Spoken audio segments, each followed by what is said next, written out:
ಇದು ಪ್ರೀತಿ ಅಲ್ಲ, ಮೋಸದ ಆಟ. ಅವರನ್ನ, ಒಂದು ಹುಡುಗಿಯನ್ನ, ಹದಿಹರೆಯದ ಹುಡುಗಿಯರನ್ನ ತಮ್ಮ ಮೋಸದ ಬಲೆಗೆ ಹಾಕೊಂಡು ಅವರನ್ನ ಬೇಕಾಬಿಟ್ಟಿ ರೀತಿಯಲ್ಲಿ, ಯಾವ ರೀತಿ ಅಂತ ಕೇಳಿದ್ರೆ ಯಾವ ರೀತಿಯಲ್ಲಿ ಆದ್ರೂ ಎಲ್ಲಿವರೆಗೆ ಅವರು ಮಾಡ್ತಾರೆ ಅಂತ ಕೇಳಿದ್ರೆ. ಕೇರಳ ರಾಜ್ಯದಲ್ಲಿ ವ್ಯವಸ್ಥಿತವಾಗಿ ಲವ್ ಜಿಹಾದ್ ನಡೆಯುತ್ತಿದೆ. ಇದಕ್ಕೆ ಅಲ್ಲಿನ ಸರ್ಕಾರ ಮತ್ತು ಪೊಲೀಸ್ ಇಲಾಖೆ ಸಂಪೂರ್ಣ ಸಹಕಾರ ನೀಡುತ್ತಿದೆ. ಹಿಂದೂ ಜಾಗರಣಾ ವೇದಿಕೆ ಮುಖಂಡ ನರಸಿಂಹ ಮಾಣಿ.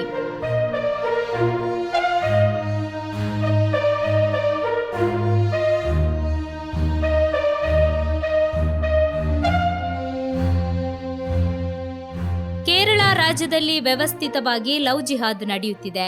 ಇದಕ್ಕೆ ಅಲ್ಲಿನ ಸರ್ಕಾರ ಮತ್ತು ಪೊಲೀಸ್ ಇಲಾಖೆ ಸಂಪೂರ್ಣ ಸಹಕಾರ ನೀಡುತ್ತಿದೆ ಎಂದು ಹಿಂದೂ ಜಾಗರಣ ವೇದಿಕೆ ಮುಖಂಡ ನರಸಿಂಹ ಮಾಣಿ ಕಿಡಿಕಾರಿದರು.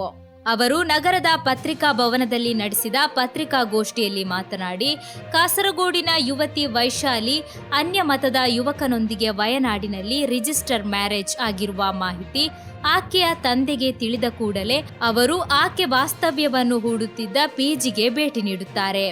ಅಲ್ಲಿ ಫೆಬ್ರವರಿ 9ರಂದು ಪಿಜಿಯಿಂದ ತೆರಳಿದ ವಿಡಿಯೋ ಸಿಸಿ ಕ್ಯಾಮೆರಾದಲ್ಲಿ ಪತ್ತೆಯಾಗಿದೆ. ಮಗಳು ಸಂಪರ್ಕಕ್ಕೆ ಸಿಗದೇ ಇರುವುದರಿಂದ ಸುರತ್ಕಲ್ ಠಾಣೆಗೆ ವೈಶಾಲಿ ಪೋಷಕರು ದೂರು ನೀಡಿದ್ದಾರೆ.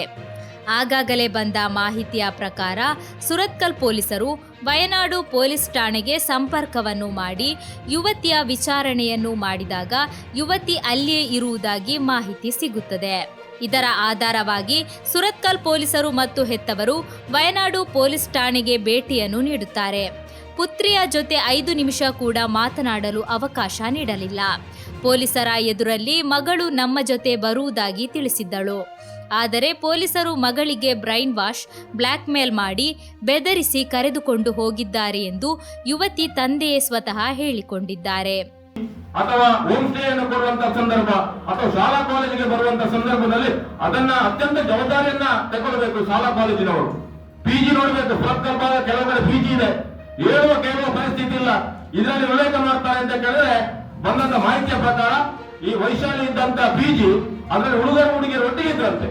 ಈಗಾಗಲೇ ಬಂದ ಮಾಹಿತಿಯ ಪ್ರಕಾರ ವೈಶಾಲಿ ಪ್ರೀತಿಸುತ್ತಿದ್ದ ಯುವಕ ಎಸ್ಡಿಪಿಐ ಸಂಘಟನೆಯ ಮುಖಂಡನ ಚಿನ್ನದ ಅಂಗಡಿಯಲ್ಲಿ ಸೇಲ್ಸ್ ಮ್ಯಾನ್ ಆಗಿ ಕರ್ತವ್ಯವನ್ನು ಮಾಡುತ್ತಿದ್ದ.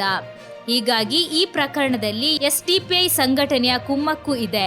ಮಾತ್ರವಲ್ಲದೆ ಎಸ್ಡಿಪಿಐ ಕೆಲವು ಮುಖಂಡರು ವಯನಾಡಿನ ಪೊಲೀಸ್ ಠಾಣೆಯಲ್ಲಿ ಯುವಕನ ಪರವಾಗಿದ್ದರು ಎಂದು ಅವರು ಹೇಳಿದರು. ಯುವತಿಯನ್ನು ಹೆತ್ತವರ ಜೊತೆಗೆ ಸೇರಿಸುವುದಾಗಿ ಮಾಣಿ ಭರವಸೆಯನ್ನು ನೀಡಿದರು. ಈ ಕ್ಷಣದಲ್ಲಿ ಕೇರಳದಿಂದ ಹೇರಳವಾಗಿ ನಗರವನ್ನು ತಲುಪುವ ಡ್ರಗ್ಸ್ ವಿರುದ್ಧ ಕ್ರಮವನ್ನು ಕೈಗೊಳ್ಳಬೇಕೆಂದು ಆಗ್ರಹಿಸಿದರು. ಯುವತಿಯ ತಂದೆ ಈ ಕ್ಷಣ ಮಾತನಾಡಿ, ಕೇರಳ ಪೊಲೀಸರ ಮೇಲೆ ನಮಗೆ ನಂಬಿಕೆ ಇಲ್ಲ, ಹಾಗಾಗಿ ನಾವು ಕರ್ನಾಟಕದ ಪೊಲೀಸರ ಮೊರೆ ಹೋಗಿದ್ದೇವೆ. ಇದೊಂದು ಯೋಜಿತ ಲವ್ ಜಿಹಾದ್ ಆಗಿದೆ.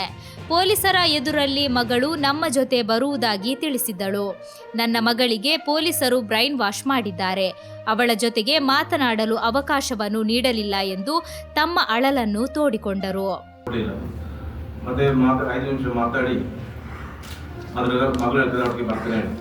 ಪೇಪರ್ ಎಲ್ಲ ಬರೆದಿಟ್ಟು ಬಟ್ ಓಕೆ ಮನೆ ಬರ್ಗಾಕಿದ್ರು ಹೋಗಿ ಮತ್ತೆ ಅವನ ಮಾತಾಡೋದಿಲ್ಲ. ಅವನ ಹತ್ರ ಮಾತಾಡೋಕಿಲ್ಲ. 2 ನಿಮಿಷದಲ್ಲಿ ಮಾತಾಡಿ ಎಲ್ಲ ಚೇಂಜ್ ಆಯಿತು. ಪೊಲೀಸ್ ಹೇಳಿದ್ರು ಇದು ಚೇಂಜ್ ಮಾಡು, ಪೇಪರ್ ಚೇಂಜ್ ಮಾಡು. ಅಲ್ಲಿ ಕೇರಳದಲ್ಲಿ ನಾಯಿಗೆ ಸಿಗಲಿಲ್ಲ. ಅದು ಕೈಲಿಗೆ ಬಂದಿದ್ದೇನೆ. ಇದು SPB ಅವರ ಕೈಯ ಹೊಡೆದಿದ್ದರೆ ಉಂಟು. ಲವ್ ಜಿಹಾದ್ ನಡೀತಾ ಉಂಟು. ಅದಕ್ಕೋಸ್ಕರ ನಾನು ಇಲ್ಲಿಗೆ ಬಂದಿದ್ದೇನೆ.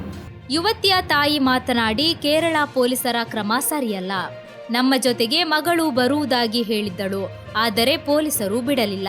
ಪೊಲೀಸರ ಈ ಕ್ರಮ ಸರಿಯಲ್ಲ. ಮಗಳನ್ನು ಬ್ಲ್ಯಾಕ್ ಮೇಲ್ ಮಾಡಲಾಗಿದೆ ಎಂದು ತಮ್ಮ ಅಳಲನ್ನು ತೋಡಿಕೊಂಡರು.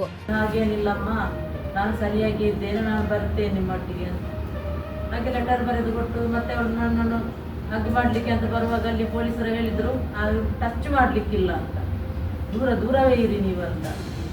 ಹಾಗೆ ಹೇಳಿದ್ರು, ನಿಮ್ಮದು ಎಲ್ಲ ಆಯಿತು, ನೀವಿನ್ನು ಹೋಗಿ ಹೊರಗೆ ಹೋಗಿ. ಹಾಗೆ ಅವನಲ್ಲಿ ಕೂಡ ಮಾತಾಡ್ಲಿಕ್ಕೆ ಉಂಟು, ಖಾಲಿ ನಿಮ್ಮ ಹತ್ರ ಮಾತ್ರ ಅಲ್ಲ ಅಂತ ನಮ್ಮನ್ನು ಹೊರಗೆ ಕಳಿಸಿದ್ರು. ಅಲ್ಲಿ ಒಳಗೆ ನಿಲ್ಲಲಿಕ್ಕೆ ಬಿಡಲಿಲ್ಲ. ಅವರ ಜನಗಳೆಲ್ಲ ಒಳಗೆ ಇದ್ದಾರೆ, ನಮ್ಮನ್ನು ಮಾತ್ರ ಬಿಡಲಿಲ್ಲ ಹೊರಗೆ ಕೂತ್ಕೊಳ್ಳಿಕ್ಕೆ. ಪತ್ರಿಕಾಗೋಷ್ಠಿಯಲ್ಲಿ ಹಿಂದೂ ಜಾಗರಣಾ ವೇದಿಕೆ ಮುಖಂಡರಾದ ಲಿಖಿತ್ ರಾಜ್, ಯುವತಿಯ ಹೆತ್ತವರು ಉಪಸ್ಥಿತರಿದ್ದರು.